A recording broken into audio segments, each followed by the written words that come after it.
രാജഗിരിയിൽ ജനരോക്ഷത്തെ തുടർന്ന് അടച്ചുപൂട്ടിയ ക്വാറിക്ക് പ്രവർത്തനാനുമതി നൽകി. കഴിഞ്ഞ ശനിയാഴ്ചയാണ് ക്വാറിക്ക് പ്രവർത്തനാനുമതി ലഭിച്ചത്. ഈ മാസം 31 വരെ പ്രവർത്തിക്കാനുള്ള അനുമതിയാണ് ലഭിച്ചത്.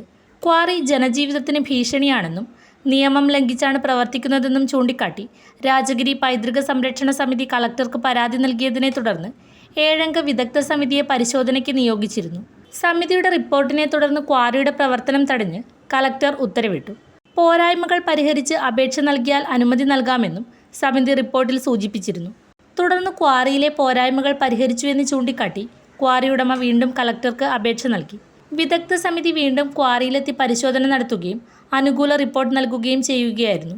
അനുമതി കിട്ടി 4 ദിവസം കൊണ്ട് 937 ടൺ നിർമ്മാണ സാമഗ്രികൾ പുറത്തേക്ക് കൊണ്ടുപോയതായാണ് രേഖയിലുള്ളത്.